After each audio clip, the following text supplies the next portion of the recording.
Thank you.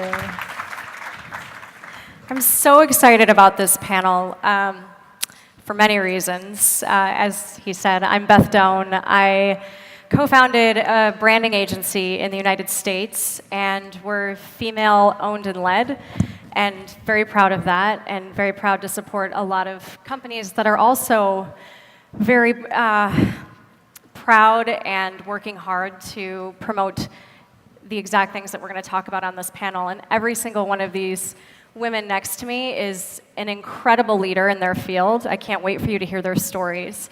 And I'm going to read a bit about each of them so you can get to know them. But I wanted to open with a quote that I love so much by Maya Angelou, someone that I, throughout my life, have really looked up to.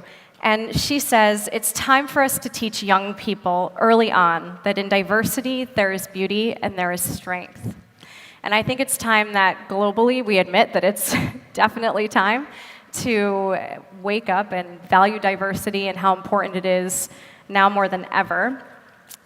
So another thing I wanted to mention before we start is the research that has come out about the importance of diversity and inclusion and a lot of the things that we'll be speaking about. McKinsey recently did a study that found that the more racial and ethnically diverse a company is, the financial returns are above national industry medians. And companies that don't value diversity and inclusion tend not to do as well financially. So the research is there, not just by McKinsey, but by other companies too. And I'm excited to talk more about that in a second. So first I want to introduce Sylvie Freund-Pickavants. Sylvie is Group Director of Strategy and Business Development for Value Retail, creator and operator of the Bicester Village shopping collection across Europe and China, and widely recognized as the highest performing shopping center portfolio in the world. Sylvie is responsible for delivering long-term innovation and development strategies for the group and began her career operating the retail and marketing divisions for Cartier in Asia and North America. Sylvie's a graduate of the ESCP Business School in Paris and studied at Shenzhen University, gaining fluency in Mandarin. She's a member of the jury for the World Retailer Congress Awards and gives her time to mentoring young designers and charities in the UK and Italy. Then we have Gada. Gada is responsible for monitoring Crescent Enterprises' portfolio within the ports and logistics, aviation technology, private equity sectors, as well as the evaluation, structuring, execution, and post-acquisition management of new investments. With more than 14 years of experience in investment banking, corporate finance, and financial service consulting, she's executed billions of dollars in deals, including private and public placements, mergers and acquisitions, and greenfield projects. Prior to joining Crescent, Gada worked in investment banking at Almal Capital, where she participated in private and public transactions. She began her career at PricewaterhouseCoopers in Egypt and holds a Bachelor of Science degree in economics from Cairo University. Next, we have Maya Nakchivani Rao, Managing Director and Customer Experience, FedEx Express, Middle East, Indian Subcontinent, and Africa. Maya's experience covering the Middle East includes managing the customer care operations and customer experience solutions for the region with a team of approximately 970 people. She's over 20 years' experience, of which 17 were with the Fortune Financial Group, and over the span of her career, Maya has held roles in scientific research, marketing, business development, and technology. She's passionate about driving a diverse and inclusive culture. And in past roles, she redesigned products and services in order to accommodate all aspects of diversity.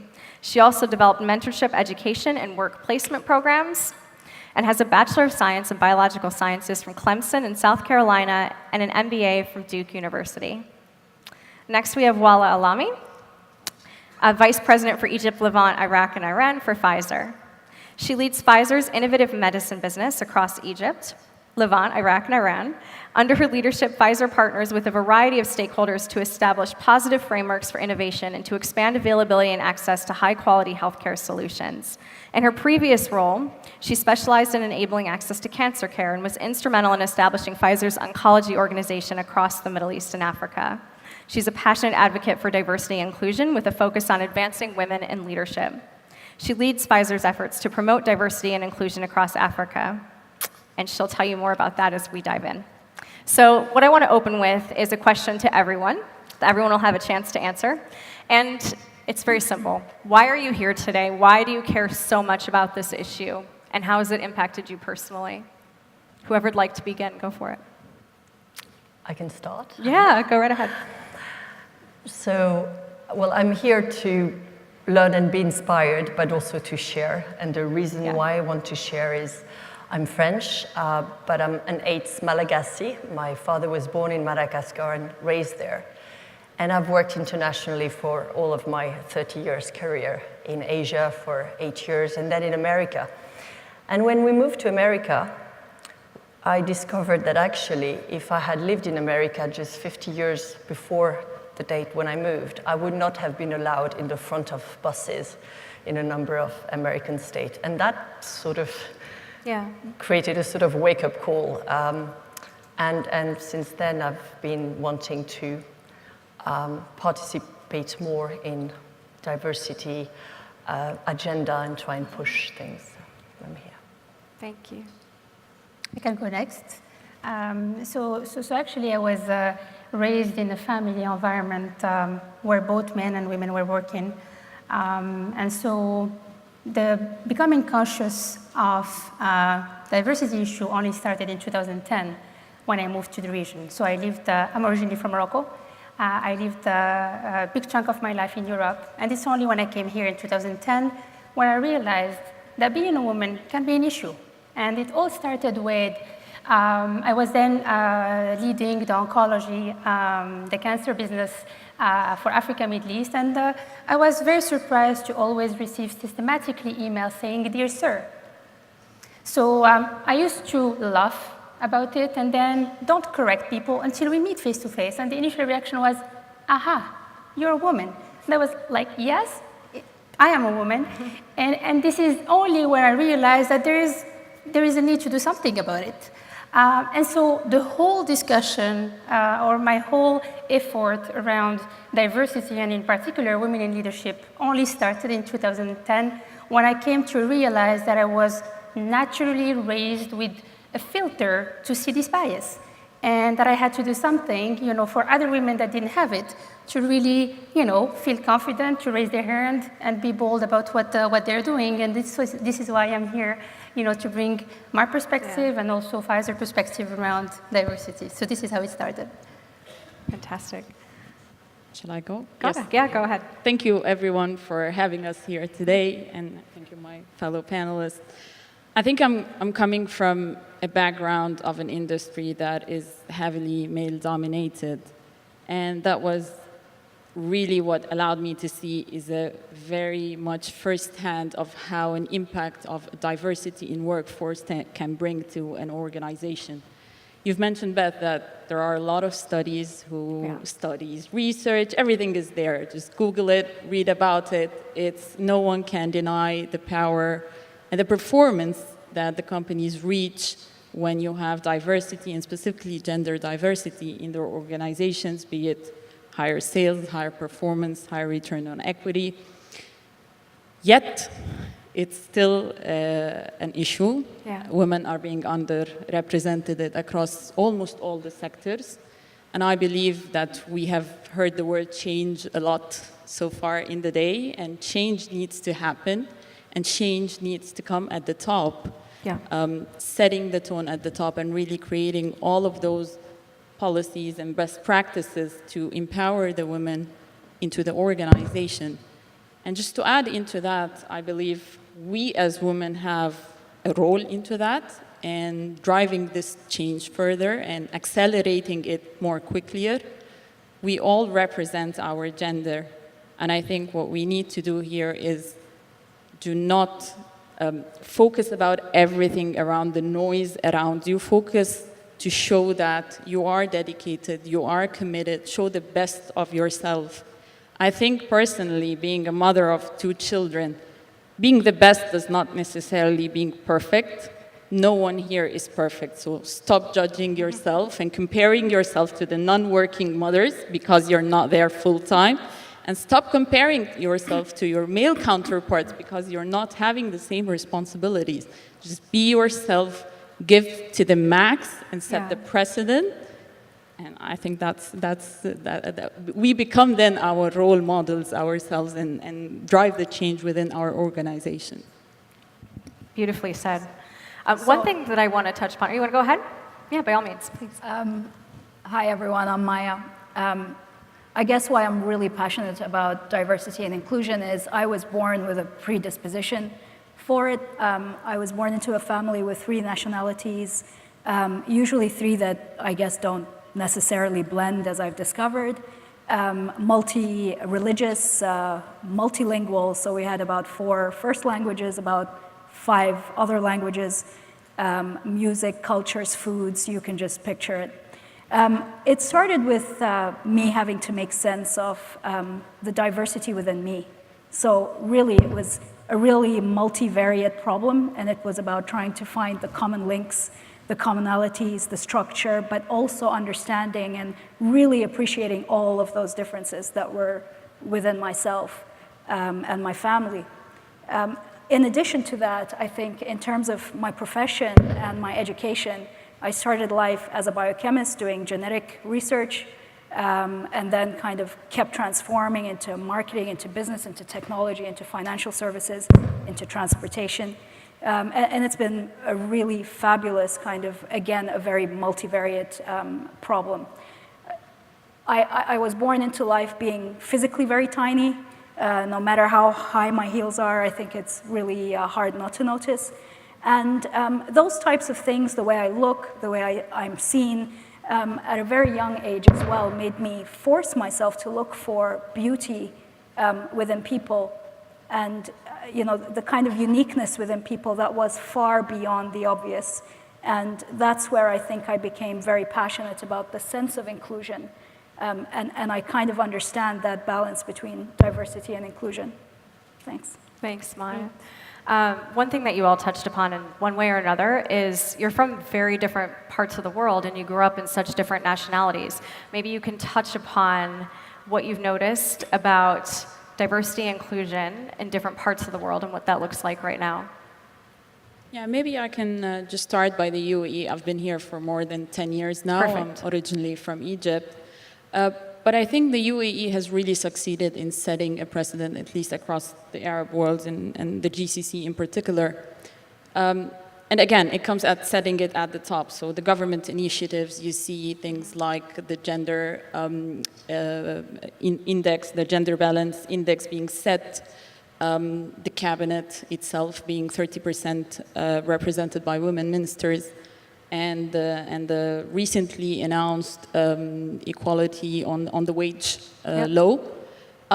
Having said that, I'm still a believer that a lot more is to be done, and those specific initiatives are more targeted towards Emirati women in the public sector.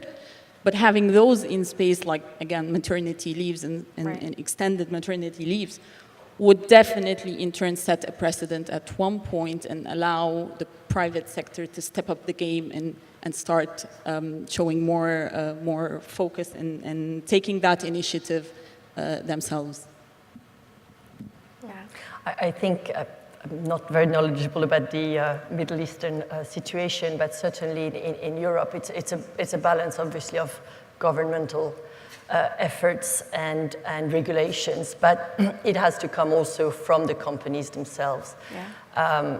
So that people don't feel that they have to comply and it doesn't become a box-ticking exercise, which in the end of the day would be actually detrimental to the objective. So I think it's a meeting of these two forces in the market.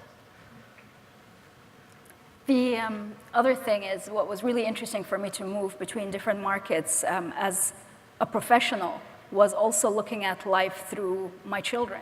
And what was really interesting was there were markets I worked in where they were sort of more male dominant still. And then there were markets I worked in where there seemed to be a lot more balance at the top. Interestingly, my son was mirroring the same thing to me from his schooling experience, which I found very interesting. So I think, cultures and these movements really need to start at the very, very early stages, at the grassroots. I would agree that, it starts at the grassroots, and it also starts, just like we heard from Rada, at the top, right? And I think we can't dissociate the government decisions and the diversity that you see in the cabinet, but also the effort that is being done, by the society. And when you look at Africa, Middle East, I think there are a lot of varieties between countries, right? One common thing is that many governments, when they form their cabinet, they praise the number of women, right? So, which brings the confirmation that the question around is diversity important will soon become obsolete, right? So everybody knows now, you spoke about the data.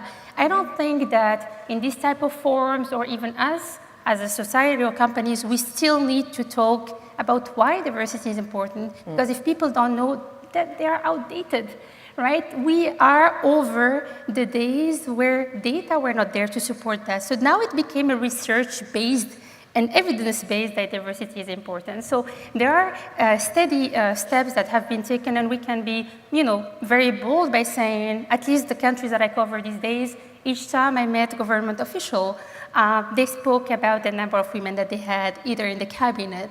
So at government level is important, but actually we need to take it beyond from the top, because the top sets the tone, but we have to take it at every level. And this is what we talk about, leadership at every level. And this is really the role that we need to see beyond. Once the top sets the tone, what is the responsibility of every single leader to it? Because it's like a big burden if I go to my CEO and say, well, you're not setting the tone right, and that's because of you, right? But what if he sets the tone right and it doesn't reflect on the rest of the country? So every leader at every level has a role to bring diversity in, either in the house, just like you mentioned, which is, the parents, but also in the society, small community, bigger community, company, district manager, president. It's the responsibility of every single leader. It is, absolutely. And you've all mentioned how important it is, too, that this does come from the top and that it's instigated throughout a company. So I guess my question is, because diversity and inclusion is wrapped so heavily up into culture, and we're hearing so much now about culture within all types of companies. Sylvie, this question goes to you first. I mean, how do you see the role of a chief culture officer helping improve the betterment of teams? So we've actually created in our company a position of chief culture officer a few years ago.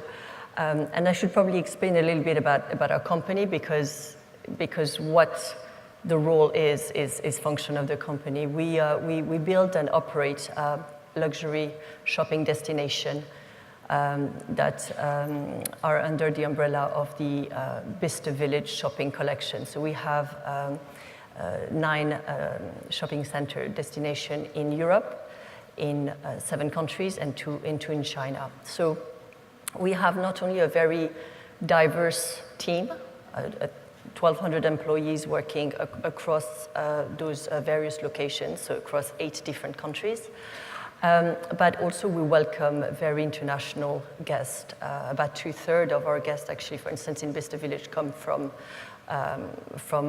overseas. So we have, from the beginning, decided not to have a head office. So we have also very decentralized. We're talking about decentralization, but it's not a new decision. We've never had a head office. So ever since we were created 25 years ago. So we grew very fast. Today, as I mentioned, we're 1,200 employees. We were 400 employees 10 years ago.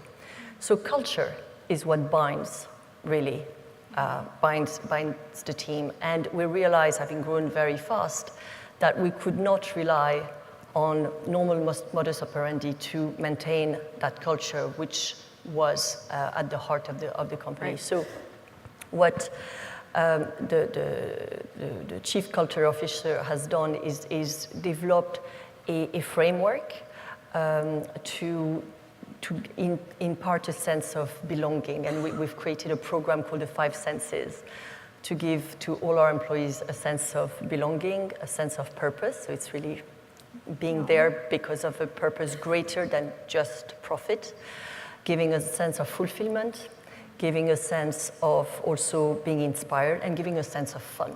So that's one of the ways that the Chief Culture Officer and that function is working in our company. Another aspect which is very important is translating the culture of entrepreneurship that we've had and mentorship and development in the company. And this is done through a number of programs which are both internal, in terms of people development and mentorship and pairing people together. Again, we are delocalized and using technology to do that. Workplace, for instance, which is the Facebook type technology, or organizing a lot of events. Yeah. All makes sense. Anyone else want to comment on culture before we move on? Okay. You want to go? I think culture, I mean, we heard it from our previous speaker, Osama, who spoke about the importance of, you know, the culture. I believe just like... Culture trumps strategy, I think. Exactly. We were sitting in the back and we were saying this. I believe we will all agree that when it comes to diversity and you know, and inclusion, it has to be part of the culture. It's not a matter of tracking it as we track performance, but if it's not embedded in the culture, so that it goes again to this point that I spoke about, which is at all levels. If it's not in the DNA of the company, it becomes difficult to really talk about a diversity strategy. Yeah. So I fully agree that it has to be fully embedded in the culture. Mm-hmm. And I'm going to open this next question to everyone. Anyone who wants to answer can answer, because I think it's really important. But what's the protocol? Like, what is the structure when looking to create diversity and inclusion in the workplace? Do you think that there's a set structure that should apply to every organization, and that there are certain things that absolutely should be there, or should it shift? I mean, obviously there's certain things that everyone should follow just from a moral, ethical code, but other than that, how different do you think a policy should be? So I'll give it a shot. Yeah. I think first off, the workplace, the business environment, the professional environment is an excellent place to have diversity and inclusion initiatives. And if you think about the world that we live in, there's very few other environments where you would actually cross paths with certain people. But that can happen in the workplace. The workplace brings us together, brings naturally otherwise diverse people together. So therefore, organizations have a real responsibility to do something with that and to really kind of take it to the next level. And we're also lucky for those of us in organizations, because we have the chance to build on that diversity. I think the question you were asking in terms of, is it a structured thing? Absolutely, it's a structured thing. If we don't organize it, if we don't think about it, if we don't treat it with a certain amount of discipline, it's not going to happen the way we wish for it to happen. And there's always these unintended consequences for those who approach it not as a, as a science in a sense, but approach it just from a sense of an ethical standpoint, for example. So again, in corporations, and especially the one I work for, FedEx, you see things that are very, very well structured in terms of policies that make people comfortable. They really clarify what the company stands for. Yeah. We've talked about culture quite a bit. The culture itself lends itself to diversity and inclusion. I'm probably a great example of that just myself. You know, you feel empowered to come into work. You feel that there are equal opportunities, and there are equal opportunity statements that make you believe that that's absolutely true. So I do think policies at the very top are important. Yeah. They give everyone an equal playing field. In addition to that, I think what leaders are saying, how they're acting, is absolutely essential. And some of it, of course, is free will as well. So it's not all about structure and policy, but it has to be dealt with in a professional way, in a professional environment. And how do you guard against things like unconscious bias and these terms that we hear so much about? And again, this can go to anyone. Well, I can go forward. So definitely, I want to reinforce your point. I'm a strong believer in the power of putting structure, like, you know, for those that are in the business field, like a business plan, and really execute it, because it's not a CSR initiative that is nice to have, and unless it's formal and it's endorsed by the top, it won't happen. So let us just agree that unless it's mandated by the top and embedded in the culture, it will not happen by any chance. And I will come to the point later on. And I will tell you why it's taking me a little bit longer to reach the unconscious bias. Don't worry. But because I was quite impressed by a piece of research that I read just lately saying, you know, comparing two groups.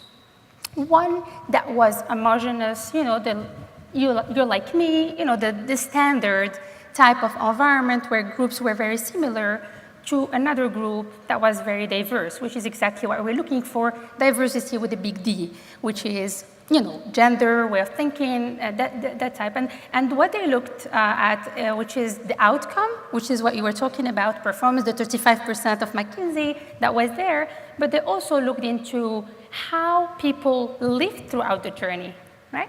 And what struck me actually is those that was very diverse had tough times.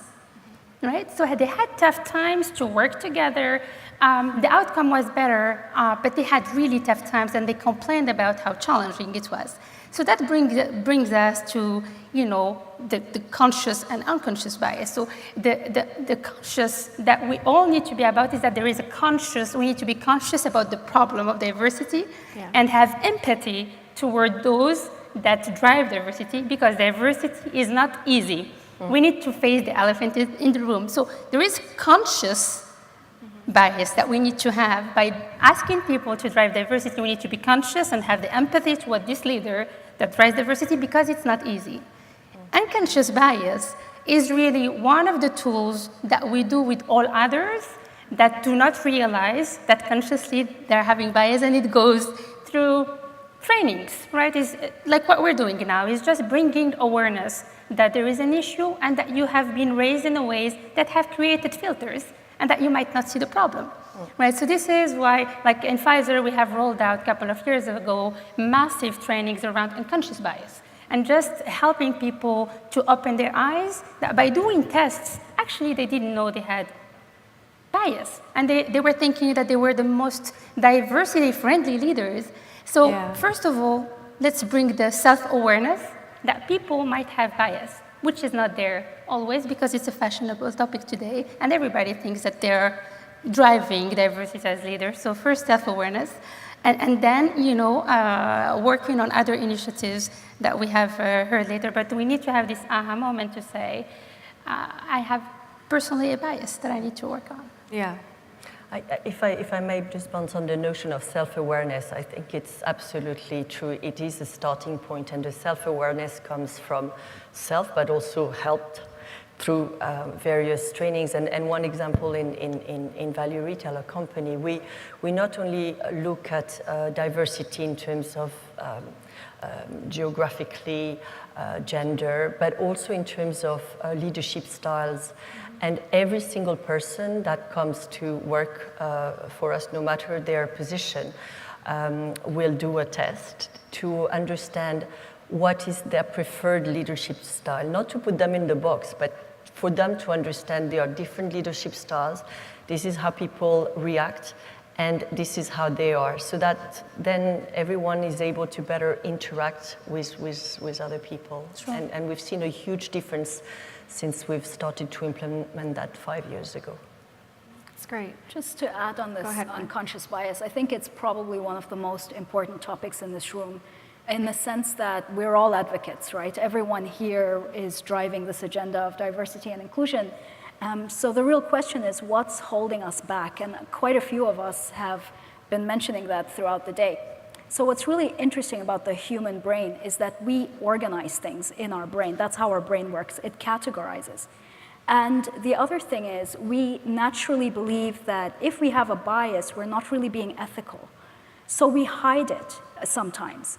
And in reality, our brain is doing it anyway. And so it's really very important that we shine a light on it because it's uncomfortable. It's uncomfortable for all of us. No one wants to admit to it. The other thing that I think, myself, I've been shining a light in a sense throughout my career, trying to progress, trying to do things. And the other bit that people miss is the unconscious bias doesn't mean that you don't have it towards yourself. You may have that same bias that you were brought up with in a society. The former Miss America was talking about this, but it could just be built into you that you think, being lighter is better, being something else is better, being male, in a certain industry might be better. And those are things we need to be really aware of. So how do you address unconscious bias? You address it by being aware of it, and that's exactly what you're saying. It's literally shining a light, because the other thing is it's unique for every individual. It's not, common platforms that we can rah-rah around. These could be very hidden, very deep biases that we have, and really all we need to do is shine the light on it, because ultimately we are all trying to be more ethical, we're all trying to step up, we're all trying to open doors for each other. So it's really important that we keep awareness front and center so we can deal with this unconscious bias. Very well put.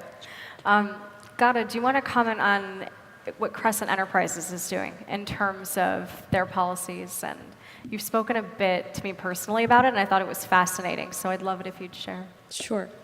So I think the way we address diversity, and I'm talking specifically here about gender diversity, again, I'm a living example. When I joined the company, it was a 100% male company. And that was not, by the way, something that relates to Crescent only. Actually, throughout my career, it was never uncommon that I'm the only female person in the team, or I walk into boardrooms and meetings and I'm the only female sitting among 10, 15. I'm sure every one of you had witnessed the same at one point and one stage of their careers. So I think, again, coming back to setting the tone and putting the structure and changing the whole culture of the company, making it a working culture that promotes and empowers women. I think one way is the way we tackle it at the very first beginning, in which we start looking for new hires, for example. One way we do that is, instead of saying, okay, this position has to be filled by a woman, so basically putting just a quota, we reach out to the recruitment agencies and we say, okay, we're not accepting profiles from you unless you share with us female qualified people within those profiles. And at that, really, it starts kind of removing the bottleneck that you start receiving if you're getting a very small percentage input of females at that junior level, how do you expect them being in senior roles in a couple of years' time? I think, actually, there were studies on that, and Blackstone, which is a global investment firm, mentioned exactly the same. They said they have an issue in which the openings that, if they have a job opening and they would receive, let's say, 1,000 applicants, maybe 100 only are women, which is literally 10%. So climbing the ladder with that kind of very small percentage, I think this is when it becomes very challenging. Moving forward is the culture, promoting diversity, creating those practices, really stepping up the game. Maternity policies that are way far than what is being given by or imposed by the government on the private sector. So we're doubling maternity leaves. Even smaller things, when you realize that a woman is pregnant, we allocate a parking space. I mean, who had an issue like that when they were pregnant at one point?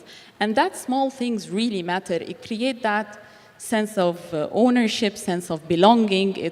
I'm also lucky now that I'm working with a family business, and it's truly embedded into the culture of how we can improve that and how we can accelerate and increase the women participation in our workforce. Again, a lot can be done still, but I'm always an optimist, and I believe, again, on my own role and every one of us role to drive this forward very faster. Thank you. Thanks for sharing. Did anyone want to add anything to that? She said it all. I know. Very well put. Let's see, there's so many other questions I want to get to, and we're limited. Here's one that I want to address.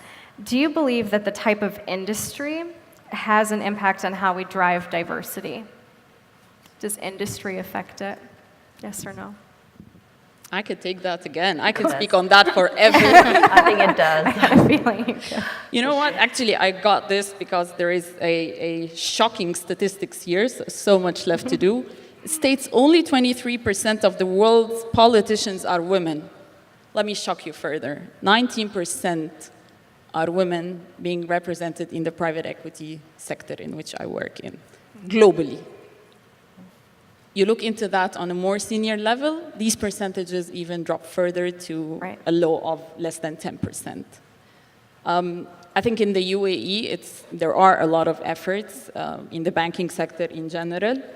But again, the issue that you see is that at a 72% women, Emirati women being in the banking sector, but you look at what is the percentage that they go into leadership positions, and again, it drops to the north of 15, maybe 12%. Right, very low. So I think it's the culture that comes with those industries. It's often perceived that it's a tough working environment, male-dominated. So again, you don't have the other perspective. There is no one on the other side of the table telling you that you guys are not looking at the other side of the picture. Right. It's truly how us, even in terms of diversity in culture, you get to reach those observations. So again, from a banking industry, I think a lot can be done and can drive change, providing some flexible working hours. And by flexible working hours, it's not about here or there, as Osman just mentioned. It's about really measuring performance based on the deliverables of the employees rather than how many hours they take on a day. This is a culture. This is one way of looking into it. It's understanding the core cause of the problem and trying to really reverse it. I can build on that. I think to your question, is there a difference between sectors? I would say yes and no. So, and I will start by yes, there is a difference, and I will, relate to what you said and what we heard Nina saying earlier when she was talking about the STEM industry. So, yes, there is a difference in the sense that at the entry level, depending on the profiles that we're looking for, there will be differences, right? So, there are some industries where it will be easier to find a diverse pool from where to hire at an entry level, because women are trained in some fields. So we can, if we're talking about Pfizer, in the healthcare field, in the medical studies, you look at the statistics worldwide, it's even. So you are able to find at the entry level candidates from where to hire, which is easier than what you just mentioned and in the STEM industry, as Nina mentioned. So this is where, yes, there might be a difference in having from the start a diverse pool. No, there might not be a difference when you look at growing women throughout the ladders, right? And this is where we're talking about women in leadership. So as we mentioned before, the importance of having diversity at all levels has been demonstrated is a fact, and I don't think anyone here in this room can deny that.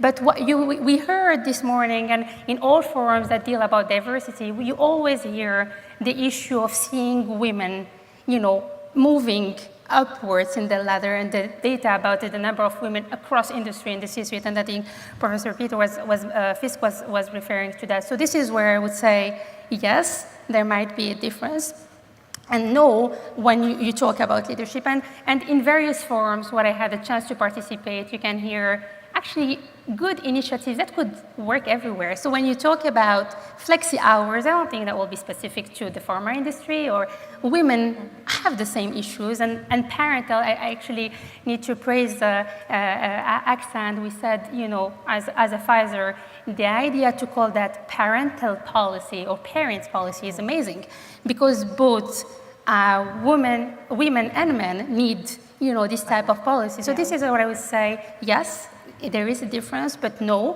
when it comes to the problematic of diversity at leadership level, it's pretty much the same across all industries, and all best practices could be, more and more tailored to all industry. I completely agree. I mean, in retail, probably one would expect, and it's true, there are a lot more women than in other industries, but as you climb the ladder in the C-suites, the proportion of women has dropped in an incredible way. In all industries. And again, talking about value retail, where it's not the case, or much less, because we have 65% women in the workforce altogether, and on the C-suite level, we are 45% women, so it's relatively high level, though not matching the overall yet. But indeed, all these points about the fact that we are able to work whenever, so to juggle work-life balance, there is support and emotional support that's provided to all employees, to women, but to men as well. Parental is split 50-50, and all these things enable people to grow, and that makes a huge difference. Yeah. And I think dialing back on the industry problem, if you go a few steps ahead of that, the question that came up earlier today as well is, what are people studying? Yeah. Right? So if you look at who's graduating in what field, that's already an early indicator of who's going to be participating in what field in the future, et cetera. So there are many places to start to tackle this problem. I think the one thing, though, is no industry can hide anymore. And no industry really wants to hide. And at least in my experiences with the industries I've been in, all of them are very open to the change. They want the change to happen. We are where we are at the moment, so how do we fix that now? And one of the things I think that FedEx is doing really well is allowing for the education, allowing for the mentorship, allowing for that to happen while you're in the role and on the job. So you could be coming in through one door, but then you have all these other opportunities available to you within the company. And I think that's a great way to start to pull up different talent, women, men, and actually get that diversity up and through the organization. You mentioned mentorship, and a question I have for all of you is, you've achieved, each and every one of you, so much success in your specific fields. As women who have got to where you are today, what do you attribute your success to? Is there some sort of characteristic that you see in yourself that you think helped you make it? Was it things that you were really challenged by in your childhoods, or when you studied? What was it, if you were to give the audience a bit of advice, or just what made you succeed? I'm going to jump in again. Go for it. I would start by saying, I think the biggest, most fundamental shifts that happened in me were based on mentors. Yes, there's a lot of self-searching you do, but the mentors that you have in life, the people who actually guide you, are really important. There's one in the audience here, the lady that I actually took the role for is in the audience, and she's been an incredible mentor. Had I not gotten to know her, it's really hard to believe I would have jumped into FedEx, and I'm happy I did, because it's an incredible culture. But those people who really help you in life, they make a really big difference. As I was mentioning to you before, I had my own unconscious bias about myself, How hard is that to admit for anybody, right? And it wasn't until certain other leaders pointed it to me and said, no, Maya, you're really good. You should step up. You should take the next step. And other people helped me see it. Other people helped me do it. And I think, in all of us now, we have that paying forward, giving it back. But even at my point in my career, mentorship and leadership is still very, very crucial. I will build on that point again. I fully agree. I mean, I have also many mentors here in that table that I need to recognize. And I would say, mentorship for us, and also giving back as mentors is essential.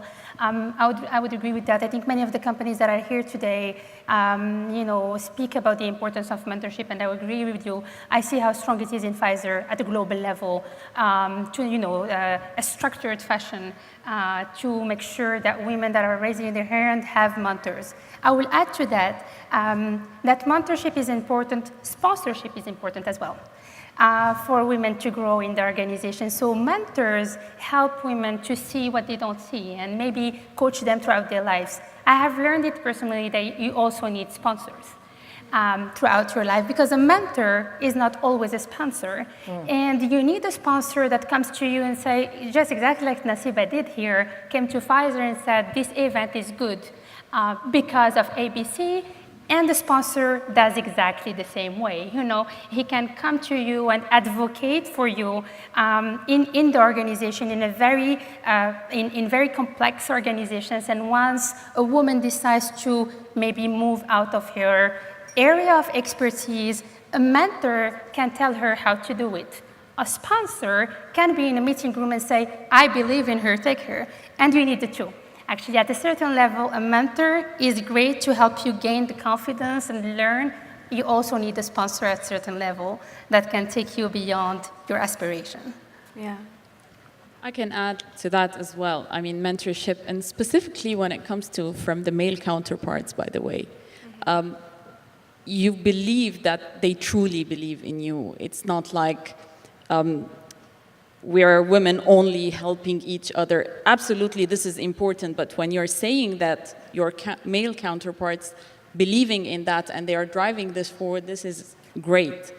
Second is believing in yourself and understanding that there will be a lot of times that you will doubt yourself, that you will not believe that you cannot do it, and at that point you need to have this support system around you. This is the system that will push you forward. Again, going back to the unconscious bias of not of continuously judging our performances, understanding that we might not be up to the game. We need to ignore that. It will happen, but we just need to go over it. Agree very much with that point. It's always a part of it is resilience and all these qualities, which is not only for women, but it sometimes is true. As women, we tend to maybe be more critical of ourselves than men. So learn not to do that. And I think we spoke about mentoring as being mentored, but I think that as a woman, when you're given the opportunity to mentor, it makes you grow incredibly in your self-confidence and you learn so much.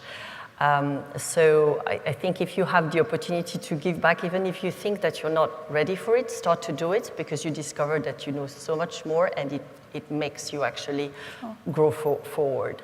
That's amazing. So did every single one of you have a mentor? At one point of time, yes. Yeah.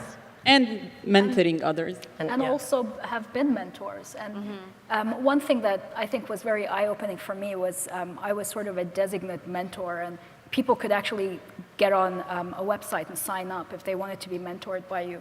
And it was interesting because a lot of the people who signed up for me were guys. And people found that interesting. And even I did to some extent. So I think, to go back to that point, this is not really about men or women, if you ask me. This is about a real, equality, a common ground, giving everyone equal opportunity, opening the doors for everyone. At the end of the day, someone called us a species earlier. We're really not a different species. We're literally, men and women and all genders really have to work together.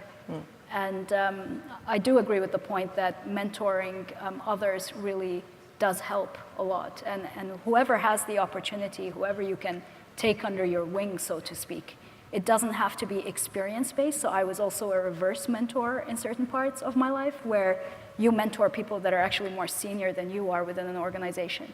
So all kinds of mentorship can happen and can work. And I think to the point of diversity, and we haven't talked about respect and we have talked, somebody mentioned about the importance of listening, but in our company, one of the importance in the culture is that we don't have in most companies you have a domineering function, marketing in some, sales in other, product development in another company. In ours, we have 4 different, very strong pillars, as we call them: real estate, retail, hospitality, that's very important, and creation of experience. But what it means is that anybody who is within any of these pillars has to constantly also be open to other people's input at peer level, which is not necessarily the case in other companies. And that creates a mindset that forces everybody to be extremely open to different experiences, different opinions. And that creates a culture that fosters embracing diversity a lot. It becomes almost a responsibility to give back. Correct. You know, and I think the reverse mentorship is always amazing, but it's at a certain stage, you realize that people reach out to you. And the first time I was surprised, I was like, oh, wow, I didn't realize that I can add value. You know, women naturally, some more than others, and I'm one of those that is more than others, does not always intuitively feel that, you know, she will be adding a lot of value. So when people started reaching out and saying, can you be my mentor, mainly males, you know, I realized that it's both ways, that I can add value and that I grow with it. But I think at a certain point, I almost felt that it's a responsibility to reach out to some females and offer mentorship as well. Because not spontaneously, back to the unconscious bias of individuals, not consciously some females know that they have potential. Right? So when as leaders we see this type of females, I started doing it, I just go and say, what about, you know, you and I meeting up over coffee and having some conversations? You know, and they were like, why? You know, and this is how some of them just, you know, realized that they have potential that they didn't think they had. So I would say yes, you know, offering is okay, but oftentimes, because I was in the situation where somebody had to call me and say, hey, did you see that position you have to apply? And I was like, I'm not ready for that role. Are you kidding? And he said, I'm telling you, you're ready.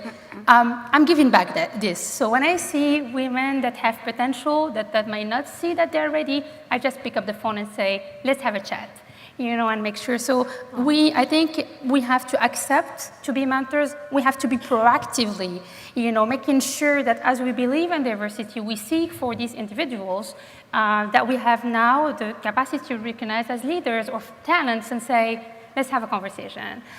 So it's a responsibility to be even more proactive if we have the bandwidth to do it.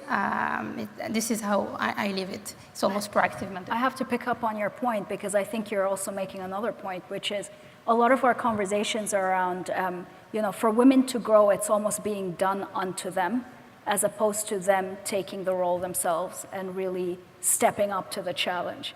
And I think you're kind of bringing that up as well, and it's really important for all of us to understand that.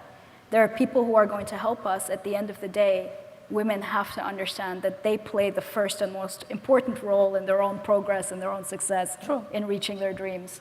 Sure, but if they're not there, like maybe I'm biased because I was in this situation. I can be candid about it. You know, I didn't think that I was ready. So not all women are at that stage, right? Yeah. Where you have to own your career, and it's a nice concept. We talk about bold moves, but not all women are there, right? Sure. Especially the culture plays a role, right? So if you have been raised in a culture where you don't move forward, well, it's our responsibility as well, you know, to be proactive and maybe give the first push. Definitely. And then, you know, let them own their career. So I agree with you that we have to own it, yeah.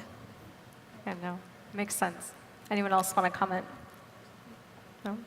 Then I think we'll wrap it there. I think that's a really nice way to end. It's really inspiring. And I want to thank you all so much for being here today and sharing your incredible wisdom. It was really, really great to have you. So thank you. Thank you, Beth.